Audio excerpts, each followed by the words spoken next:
আজকের ভিডিওতে থাকছে যে আপনাদের জন্য যে যারা মনে করেন যে বিদেশ থেকে একের অধিক মোবাইল ফোন নিয়ে আসেন তাদের জন্য একটা দুঃসংবাদ, এবং বিশেষ করে যে বাংলাদেশের যে মোবাইল ব্যবসায়ী যারা আছেন হেতাগোল্লায় বলতে পারেন, এটা একটা সুসংবাদ। তো প্রথমত যে আমরা সবাই কিন্তু যে বাহিরের যে জিনিসগুলো ব্যবহার করতে পছন্দ করি, যদিও আমরা মনে করেন যে বাংলাদেশি এর পরেও কিন্তু আমরা বাহিরের যে জিনিসগুলা এগুলোর প্রতি বেশি আকৃষ্ট এবং এগুলোই বেশি পছন্দ করি ব্যবহার করতে।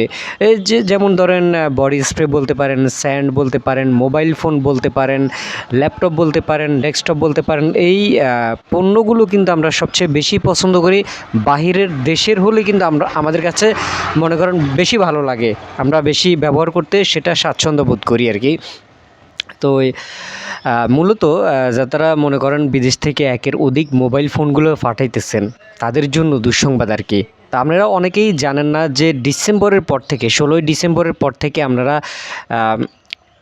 দেশের বাইরের যে মোবাইল ফোনগুলো পাঠাবেন এগুলো কখনোই 16ই ডিসেম্বরের পর থেকে এগুলো আর আনলক করতে পারবেন না, বা এগুলো আপনারা মনে করেন যে অন করতে পারবেন না, বা এগুলো আপনারা ব্যবহার করতে পারবেন না।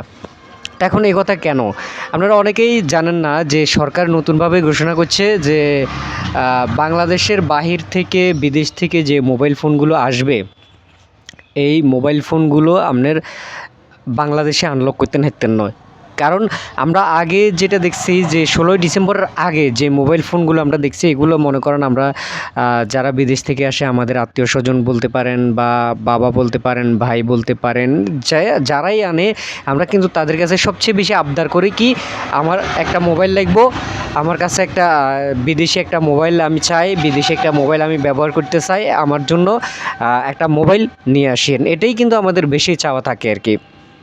তো এরপরে মনে করেন মোবাইলটা ফাটাইলে এরপরে আমরা যেটা করি সেটা হচ্ছে যে মোবাইলটা আমরা যেহেতু লক করা থাকে এই মোবাইলটা আমরা কি করি একটা দোকানে লই যাই, একটা দোকানে নেওয়ার পরে ওইখান থেকে মনে করেন তারা বিদেশি সিমগুলো লাগায়, তারা মোবাইলটা আনলক করে দেয়, বা যে আপনার বলতে গেলে যে বাহিরের যে লকটা থাকে সেটা তারা আনলক করে দেয়। তা আনলক করার পরে আমরা কি করি মনে করেন যে একটা রবি সিম অথবা গ্রামীণ সিম অথবা বাংলালিংক সিম অথবা এয়ারটেল সিম অথবা টেলিটক সিম যে কোনো একটা সিম আমরা সেখানে লাগাই, এবং যেটা ইম্পোর্ট করি, ইম্পোর্ট করার পরে আমরা ওই মোবাইলটা আমরা ব্যবহার করি। তো 16ই ডিসেম্বরের পর থেকে মনে করেন এই সুবিধাটি কিন্তু আমরা আর কেউ পাইতাম না, আমরা কেউ আর এই সুবিধাটা পাইতাম না। কারণ হচ্ছে সরকারের নতুন ঘোষণা অনুযায়ী আপনারা বিদেশ থেকে যে মোবাইলগুলো আনবেন এই মোবাইলগুলো সর্বোচ্চ একটা আইডি দিয়ে একটা মোবাইল আপনারা ব্যবহার করতে পারবেন, একটা আইডি দিয়ে আপনারা একটা মোবাইল আনলক করতে পারবেন। যারা একের অধিক মনে করেন না মোবাইল 3টা 4টা 5টা 6টা পর্যন্ত লই আইতেছে তাদের জন্য মূলত দুঃসংবাদটা, কারণ আপনারা চাইলে একের অধিক কিন্তু কোনো মোবাইল আপনারা ব্যবহার করতে পারবেন না, হাইতেন না, যার আইডি দিয়ে সেই একটা মোবাইল পর্যন্ত আপনারা ব্যবহার করতে পারবেন। এখন অনেকে আবার প্রশ্ন করবো যে তাহলে আগের যে মোবাইল ফোনগুলো আনছি সেগুলোর কী হবো? সেগুলো হয়তোবা মনে করেন বন্ধ হওয়ার সম্ভাবনা খুব বেশি, কারণ অনেকেই ইদানিং মনে করেন এখন থেকে যে বিভিন্ন রকমের কোডগুলা দিচ্ছে সরকার, যে এই কোডের মাধ্যমে আপনারা জানতে পারবেন যে আপনার এই মোবাইল ফোনটি আসলে কি অরিজিনাল কিনা, বা এই মোবাইল ফোনটি আসলে ফেক কিনা। এটা কিন্তু জানার অপশন কিন্তু সরকার দিতেছে, নতুন নতুন আপডেটগুলো দিতেছে। এখন এই আপডেটটি বা এই সমস্যাটি বা এই যে সিদ্ধান্তটি কেন সরকার নিল? দেখেন বর্তমানে বাংলাদেশের যে মোবাইলগুলো এগুলো কিনতে গেলে কিন্তু আপনার ভোটার আইডি লাগে, তারপর ছবি লাগে, বিভিন্ন রকমের কাগজপত্র কিন্তু আপনার দেওয়ান লাগে।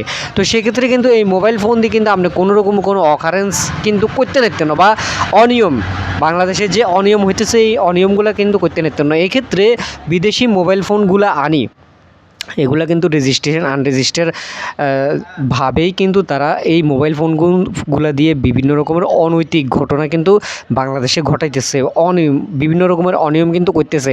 যার কারণে সরকার সিদ্ধান্ত নিচ্ছে যে যেন কোনো রকম কোনো অনিয়ম না হয়, এজন্য একটা আইডি দিয়ে একটা মোবাইল ফোন আপনি ব্যবহার করতে পারবেন, এর অধিক কোনো মোবাইল ফোন আপনি ব্যবহার করতেন হাইতেন না।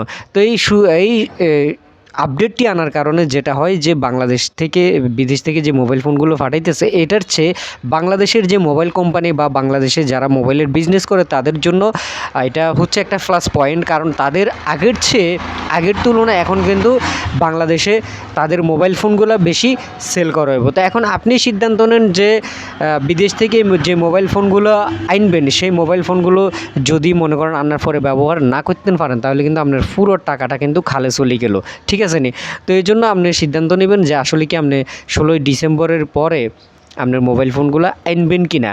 আর যদি আনার ইচ্ছা থাকে, ব্যবহার করার ইচ্ছা থাকে, তাইলে আমি কমু যে 16ই ডিসেম্বরের আগে যদি পারেন আপনার মোবাইল ফোনটা আপনি নিয়ে আসেন, বাংলাদেশে যত সম্ভব মোবাইল ফোনগুলো আপনারা পাঠাতে পারেন, কিন্তু 16ই ডিসেম্বরের পরে আপনারা এই অবৈধ আকারে মোবাইল ফোনগুলো আনতেন নয়। তো ধন্যবাদ, আশা করি এই ভিডিওটা অনেকের উপকারে আসবো।